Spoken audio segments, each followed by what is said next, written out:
ყოდის რიგით მე-7 ეპიზოდს არტემის 2-ის მისიის ვლოგების სერიიდან, რა თქმა უნდა, მთვარის უახლესი ფოტოებით დავიწყებ, რომელიც ორიონის ხომალდიდან არტემის 2-ის მისიის ასტრონავტებმა 6-7 აპრილის პერიოდში გადაუღეს დედამიწის ბუნებრივ თანამგზავრს.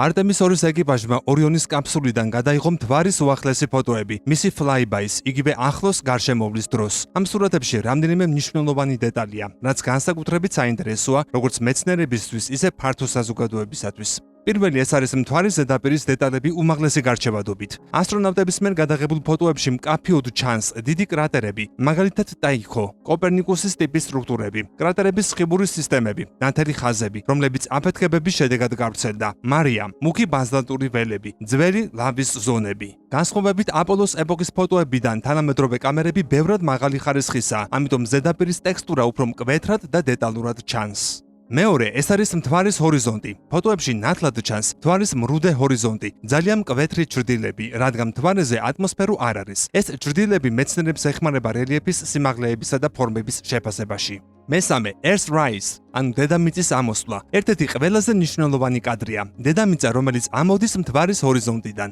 ეს კლასიკური სცენა აპოლო 8-ის ცნობილი ფოტოდანაც, მაგრამ ახლა გვაქვს უფრო მაღალი გარჩევადობით და უკეთესი ფერებით. მეოთხე, მთვარის ეგრეთ წოდებული ბნელი მხარე, Far Side. არტემის 2-ის ტრაექტორია საშუალებას იძლევა გადაიღონ მთვარის შორეული მხარე, რომელსაც დედამიწიდან ვერ ვხედავთ. აქ ჩანს ბევრად მეტი კრატერი, ნაკლებად სწორი და უფრო ძველი გეოლოგიური ზედაპირი. მეხუთე, მზის შუქის სხვადასხვა კუთხე. ფოტოები გადაღებულია სხვადასხვა მომენტში. მზის დაბალი კუთხისას გვაქვს გრძელი ჩრდილები. ამ ფოტოებში რელიეფი უკეთ ჩანს. მაღალი კუთხისას კი ნაკლები ჩრდილია, თუმცა ზედაპირის ფერი და სტრუქტურა უკეთ ჩანს. ეს არის პირველი ასეთი ხარისხის ადამიანების მიერ გადაღებული მთვარის ფოტოები აპოლოს შემდეგ. გამოადგებათ მომავალი არტემის 3-ის მისიის დასაგეგმად, რომელიც უკვე ასტრონავტების მთვარეზე დასმას ითვალისწინებს. ამ მასალას კი ზედაპირის რუკების დაზუსტებაში გამოიყენებენ. მთვარის გარდა მათ ფოტოები გადაუღეს ღრმა კოსმოსაც, სადაც უმაღლესი გარჩევადობით ჩანს კოსმოსური სტრუქტურები, ვარსკვლავები, პლანეტები, გალაქტიკებიც კი, სხვა მზის სისტემები და ასე შემდეგ. ასეთი მათ უამრავი ფოტო ექნებათ.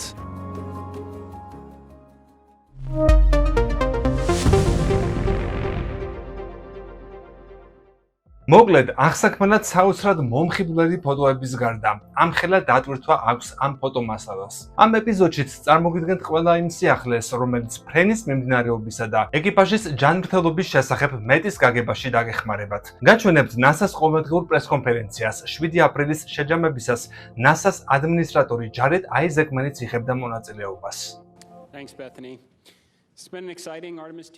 არტემის 2-ის მისია ამ ეტაპამდე ძალიან საინტერესო მოვლენებით იყო სავსე. ბოლო 24 საათიც განსაკუთრებით მნიშვნელოვანი გამოდგა. ეკიპაჟმა გადააჭარბა აპოლო 13-ის რეკორდულ მანძილს დედამიწიდან, რომელიც 252,756 მილს შეადგენდა. მათ მთვარის ზედაპირის შესახებ დაკვირვებები გადმოსცეს. გადაიღეს შთამბეჭდავი ფოტოები და ჩაატარეს ხომალდიდან ხომალდზე, კავშირი საერთაშორისო კოსმოსურ სადგურზე მყოფ კოლეგებთან. ასტრონავტებმა ასევე განახორციელეს ორიონის კოსმოსური ხომალდის დამატებითი ხელით მართვა. ისინი მუშაობდნენ კაბინის შემცირებული წნების პირობებში, რაც მომავალში ლენდერის ინტეგრირებულ ოპერაციებს შეუწყობს ხელს. მათ ასევე მიიღეს ზარი ამერიკის შეერთებული შტატების პრეზიდენტისგან, დონალდ ჯეი ტრამპისგან. ამ ისტორიულ პირდაპირ ჩართვას მილიონობით მაყურებელი ადევნებდა თვალს. საუბარი დასრულდა იმით, რომ პრეზიდენტმა ასტრონავტები თეთრი სახლის ოვალურ კაბინეტში მიიწვია. დღეს დილით ხომალდმა დატოვა მთვარის გრავიტაციული გავლენის ზონა და ახლა დაახლოებით 229,000 მილით არის დაშორებული დედამიწას. დაგეგმილია, რომ ეკიპაჟი პარასკევს საღამოს აღმოსავლეთის დროით დაახლოებით 8 საათსა და 7 წუთზე დაეშვება ოკეანეში, რასაც splashdown-ს ვუწოდებთ. ამ ეტაპზე ამინდი ხელსაყრელია. ეს მხოლოდ დასაწყისია. კიდევ მრავალი მნიშვნელოვანი ფოტო გამოქვეყნდება ეტაპობრივად. ბოლო მონაცემებით მთვარისკენ გუშინდელი გადაფრენის დროს ეკიპაჟმა 175 გიგაბაიტზე მეტი მოცულობის ფოტომასალა გადაიღო. ამ სურათების უმეტესობა დედამიწაზე ოპტიკური კომუნიკაციის საშუალებით გადაიგზავნა, რაც ტექნოლოგიურად ძალიან მნიშვნელოვანი მიღწევაა, თუმცა რთული. მინდა მოკლედ გაგიზიაროთ NASA-ს სხვა მიმდინარე საქმიანობაც. იმ დროს, როცა არტემის 2-ის ეკიპაჟი ამ ისტორიულ მისიას ასრულებს, საერთაშორისო კოსმოსურ სადგურზე მყოფი ასტრონავტებიც აქტიურად მუშაობენ, ატარებენ სამეცნიერო და ტექნოლოგიურ ექსპერიმენტებს, რომლებიც პირდაპირ ეხმარება არტემისის პროგრამას. მთავარი გზავნილი ასეთია, NASA-ს შეუძლია ერთდროულად განახორციელოს ისტორიული მისიები, როგორიცაა არტემის 2, პროგრესი მიაღწიოს არტემის 3-ის მიმართულებით და პარალელურად განავითაროს სხვა მნიშვნელოვანი პროგრამებიც, რომლებსაც მსოფლიო ელის. რაც შეეხება ტექნიკურ დეტალებსა და მანევრებს, ბოლო პერიოდში ეკიპაჟმა შეასრულა ორბიტული ტრაექტორის პირველი კორექციის მანევრი, გამგზავრების მიმართულებით ტრაექტორის კორექციის მესამე მანევრი. მისი სიჩქარის ცვლილება იყო 10.4 ფუტი წამში. ძრავის შართვის ხანგრძლივობა 19 წამს შეადგენდა და გამოყენებული იყო სერვის მოდულის დამხმარე ძრავები. გუშინდელი დღე, რა თქმა უნდა, მნიშვნელოვანი იყო. თვარის გადაფრენა. ეკიპაჟის მხრიდან ძალიან ემოციური კომენტარები მოვისმინეთ. მისის მართვის ცენტრში თითქმის არაბის დარჩენია მშრალი თვალი, როდესაც ჯერემიმ თვარის გადაფრენისას ორ კრატერს სახელი დაარქვა. ახლა ისინი უკვე დედამიწისკენ დაბრუნების გზაზე არიან. ეკიპაჟის თითოეული წევრი ვიდეო კონფერენციის საშუალებით დაუკავშირდება თავის ოჯახს. ასევე ჩატარდება სტანდარტული სამედიცინო შემოწმებები. საღამოს კი შესრულდება დაბრუნების ტრაექტორის პირველი კორექციის მანევრი, რაც დაახლოებით 15 წამს გაგრძელდება. ეს იყო დღევანდელი ოპერაციების განახლება.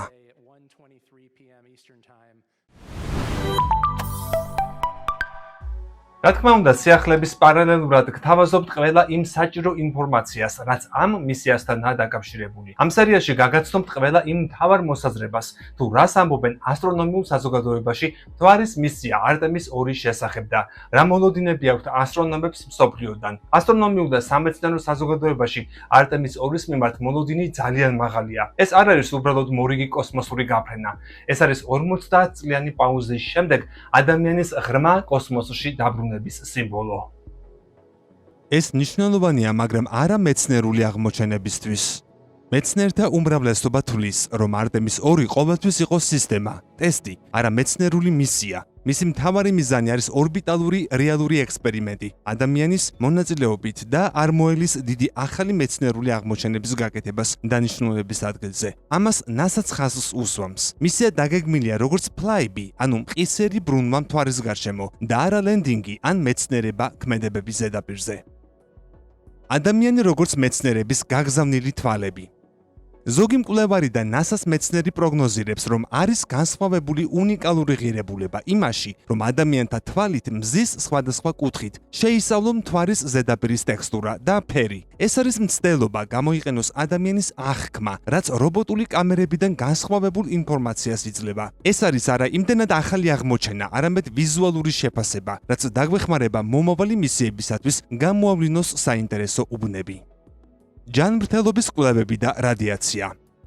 ერთ-ერთი მთავარი ელემენტი, რაზეც მეცნიერები ყურადღებას ამახვილებენ და მე წინა ეპიზოდებშიც გიამბეთ, არის ადამიანის სხეულის რეაქცია ღრმა სივრცეში ყოფნაზე, განსაკუთრებით რადიაციული პირობებისა და ადამიანის ჯანმრთელობის თვალსაზრისით.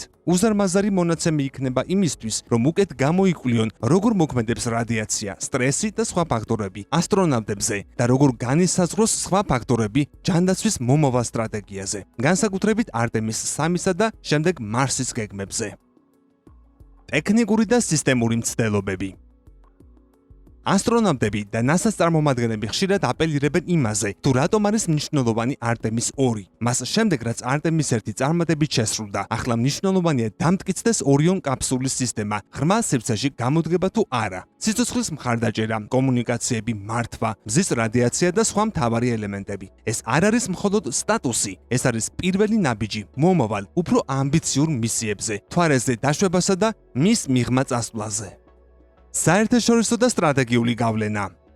ასტრონომები, ზოგადად ობსერვატორიული საზოგადოება აღნიშნავს, რომ პროგრამა არ არის მხოლოდ ტექნიკური ექსპერიმენტი. ეს არის საერთაშორისო თანამშრომლობის, პარტნიორობის მკაფიო მაგალითი, არტემის ეკორცი და წარმოადგენს ამერიკის მიზანს გაიმეოროს ადამიანის ღრმა კოსმოსში დაბრუნების პროგრამა. ამან შეიძლება ამერიკის შეერთებულ შტატებს ახალი ინვესტიციები, ინოვაციები და გლობალური კოსმოსური კვლევების შესაძლებლობა მოუტანოს.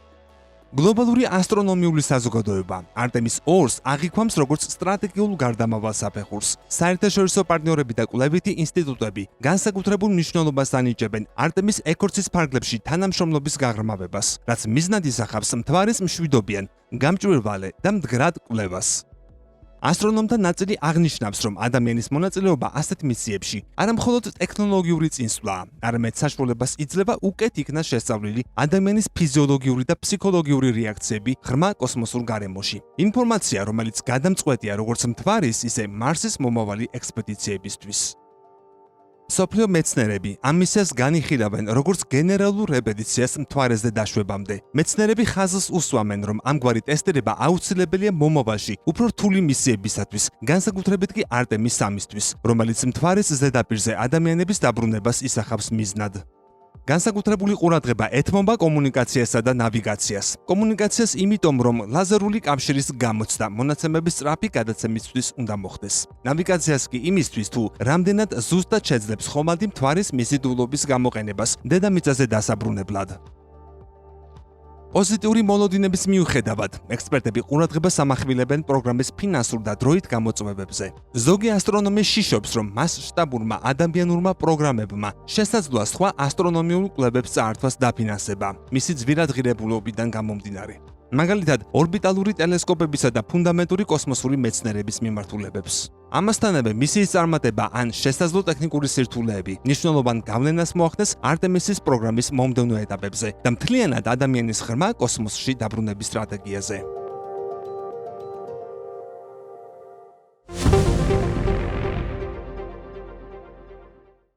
საერთო ჯამში ასტრონომიული საზოგადოება არტემის 2-ს არა როგორც თვითმიზანს, არამედ როგორც აუცილებელ საფუძველს განიხილავს მომავალი სამეცნიერო და ადამიანიანი მისიებისათვის. მისი მთავარი ღირებულება მდგომარეობს გამოცდილების დაგროვებაში, ტექნოლოგიური რისკების შემცირებაში და საერთაშორისო თანამშრომლობის გამტკიცებაში. სწორედ ამ მიზეზით არტემის 2 მეცნიერებისთვის წარმოადგენს ერთ-ერთ უმნიშვნელოვანეს ნაბიჯს კაცობრიობის კოსმოსური კვლევის ახალ ეტაპზე გადასასვლელად. მე რა თქმა უნდა განმაგრძობ ამ მისიის მონიტორინგს იმისთვის, რომ თქვენ ზუსტად იცოდეთ ფრენის მიმდინარეობის შესახებ. ამისთვის კი მომეხმარე. მოიწონე ეს ვიდეო და გამოიწერე კოდის YouTube არხი. იქვე გააქტიურე ზარის ღილაკიც, რომ გამოქვეყნებისთანავე მიიღო შეტყობინება და ნახო ახალი ეპიზოდი. დროებით.